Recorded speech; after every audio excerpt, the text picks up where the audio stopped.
Good evening, I'm John Carter. Welcome to Poland Daily. The European Parliament elections are only a month away and the political battle in Poland is nearing its peak. The major parties held their conventions during the last week, with the currently ruling Law and Justice Party firmly opposing both the proposal of a two-speed Europe and the European coalition scare tactics, in which they accused Law and Justice of steering the country towards a Polexit. The past weekend was filled with political parties' conventions as the pre-election campaign speed up before the May elections for the European Parliament. We see members of the nationalist movement with torches being sworn in at Jasna Góra. We see the government allowing the brown processions.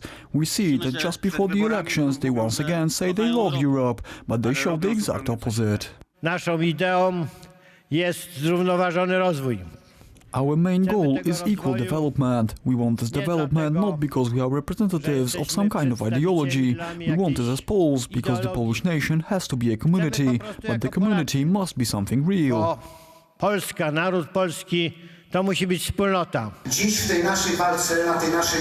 Today we are facing a very important step in our fight, on our road, the European Parliament elections. The elections for the European Parliament, which we will approach with the slogan Poland in Europe, Europe for Poland. The Spring Parties Conference also took place on Saturday in Wrocław. Robert Biedroń once again proposed a meeting between the leaders of the three main parties. Duels on conventions are interesting, but duels on programs are more important. I'm waiting for Schetyna and Kaczyński on May 3rd. It's time to talk about the future of Poland in Europe. According to the expert on public image, Andrzej Pomarański, the European Parliament pre-election campaign in Poland has two very different views. On one side we have the approach of the European coalition, which focuses on negative emotions all the time, throwing around general truths and accusations which may be well phrased, but are lacking concrete ideas and propositions for the potential voters on how they see the future of Poland in the EU. On the other side we have the campaign of the Law and Justice Party, which apart from presenting their stance on the future of the European Union, also presents factual solutions for Poles in matters which will affect them directly, in example to make the quality of everyday products the same as Western European countries. This reaches the voters as it will matter in their everyday lives.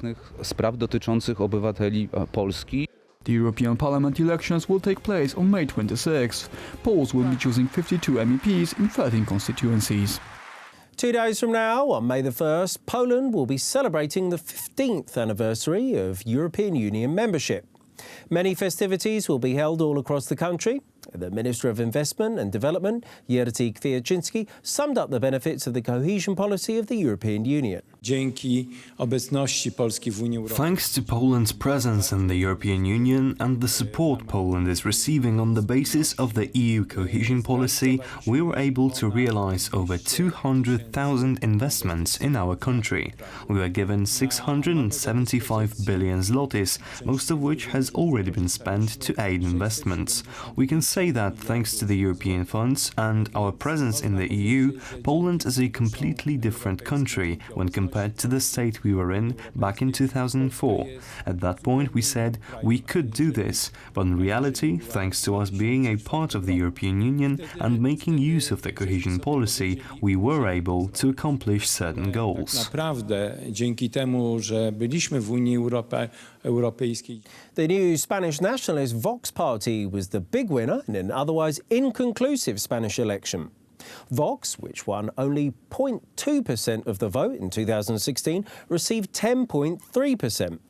The Spanish Socialist Party became the biggest party with 28.7%, but will not be able to form a majority coalition government without the support of separatist parties. The result means that snap elections could take place later this year.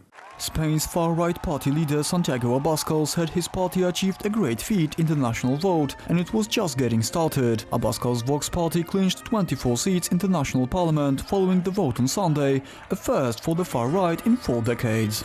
I was convinced that someday we were going to get representation. On October 6, before the Vista Alegre rally, the debate was if Vox would enter parliament with one lawmaker or two, or whether we would remain out of parliament. We are not talking about 6 years ago, but just 6 months ago. 6 months ago, the debate was whether Vox would enter parliament or not. And today, Vox has 24 MPs. And that is why I say it is a great feat. Vox has laid out its position as an anti-immigrant and anti-abortion party that opposes gender equality laws it says discriminate against men, and with an unwavering opposition to Catalonia's drive for independence. We keep saying that whoever enters Spain illegally needs to be deported.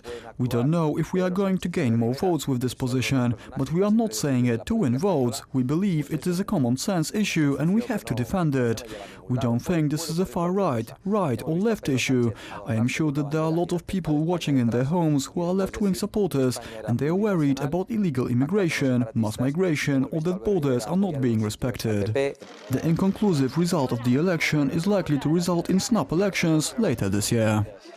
The leaders of far-right populist Dutch and French parties gathered in Prague as their Czech allies, the SPD, launched the party's campaign for next month's European elections. The ENF party group, fronted by Italian Minister of Interior Matteo Salvini, is expected to become the big winner of the European elections. The party leader of SDP, Tomio Okamura, is Japanese-Czech businessman and head of the largest far-right populist party in the Czech Republic. He argues that European right-wing parties must unite against mass immigration and EU federalism. The common position in our political group is that we want to return freedom and sovereignty to the European states. We want to finish with the directives of Brussels and return authority to individual countries. The leader of the French National Rally, Marine Le Pen, concurred and added that the fight against Islamist radicalism must be an absolute priority. Immigration should be stopped and Islamic ideology should be eradicated. Globalization should be regulated and economy and oligarchies returned to their proper place. Geert Wilders of the Dutch Party for Freedom was frank about wanting the Netherlands to leave the EU, but acknowledged that it's currently not an option. I would rather that the Netherlands, and this is a national decision, would leave the European Union. But an exit, as we call it. But to be honest, there is, after the Brexit, unfortunately not a majority under the Dutch public, the Dutch electorate, let alone in the Dutch parliament, to support such a decision. Thanks to the decisions of the Danish People's Party and the Party of the True Finns to join the ENF party group, as well as the record high level of support for the Italian Lega Party, the ENF is likely to increase its share of mandates the most of all party groups in next month's European election. Thank you very much for joining us here this evening at Poland Daily. I'm John Carter. Stay tuned after the break for Poland Daily Weather. It's followed by the business, the culture, history and finally the travel.